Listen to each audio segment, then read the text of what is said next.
স্বামী স্ত্রীর সম্পর্ক ইসলাম কিভাবে সুন্দর করতে শিখিয়েছে। বিসমিল্লাহির রহমানির রহিম। আসসালামু আলাইকুম ওয়া রাহমাতুল্লাহি ওয়া বারাকাতুহু। প্রিয় দর্শক, আজকের আলোচনার বিষয় হলো ইসলাম স্বামী স্ত্রীর সম্পর্ককে কিভাবে সুন্দর করে শান্তিময় ও বরকতময় করতে শিখিয়েছে।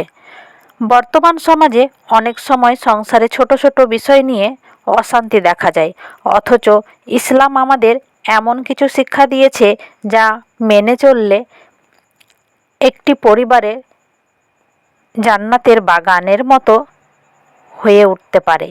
আল্লাহ তাআলা কোরআনে বলেছেন, তিনি স্বামী স্ত্রীর মধ্যে ভালো ও দয়া সৃষ্টি করেছেন।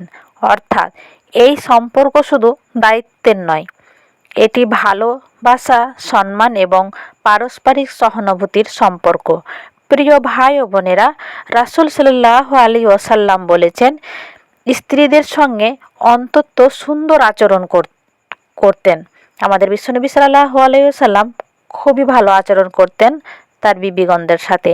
তিনি কখনো কঠোর ভাষায় কথা বলতেন না, বরং তিনি বলেছেন, তোমাদের মধ্যে সেই ব্যক্তি সর্বোত্তম যে তার স্ত্রীর সাথে বা স্ত্রীর কাছে সর্বোত্তম। এই হাদিসে আমাদের শেখায় যে একজন ভালো মুসলিম হওয়ার অন্যতম পরিচয় হলো নিজের পরিবারের সঙ্গে উত্তম ব্যবহার করা। একজন স্বামীর উচিত স্ত্রীর প্রতি সম্মান দেখানো, তার কথা মনোযোগ দিয়ে শোনা, তার কষ্ট বোঝার চেষ্টা করা এবং ভালোবাসার ভাষায় কথা বলা।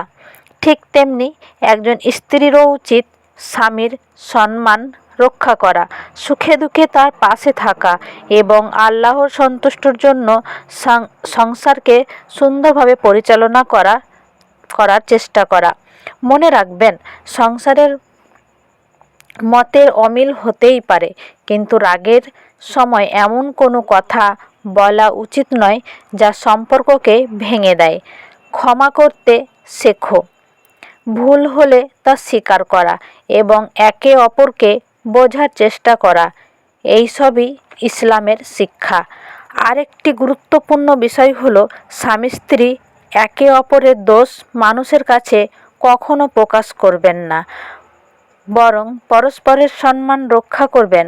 কারণ ইসলাম আমাদের শিখিয়েছে একজনের দুর্বলতা অন্যজনকে ঢেকে রাখবে। প্রিয় দর্শক, এটি সুখী সংসারের জন্য শুধু ভালোবাসা যথেষ্ট নয়, দরকার আল্লাহভীতি।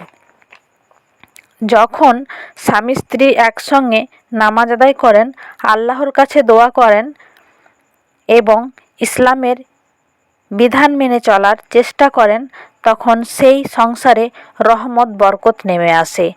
আমরা সবাই ভালো মানুষ, আমরা হতে পারি।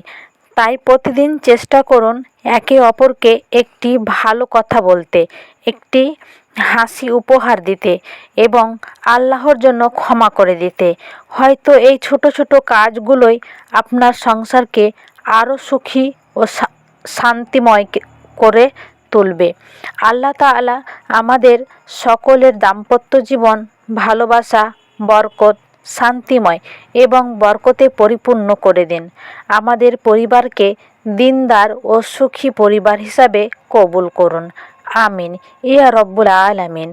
ভিডিওটা যদি আপনাদের ভালো লাগে তাহলে একটি শেয়ার, কমেন্ট, লাইক করে আপনাদের মতামত জানাবেন কমেন্ট বক্সে এবং ইসলামিক ও শিক্ষামূলক ভিডিও পেতে আমাদের চ্যানেলটিকে সাবস্ক্রাইব করে পাশে থাকবেন। আসসালামু আলাইকুম ওয়া রাহমাতুল্লাহি ওয়া বারাকাতুহু। প্রিয় বন্ধুরা, সবাই ভালো থাকবেন, সুস্থ থাকবেন। আল্লাহ হাফেজ।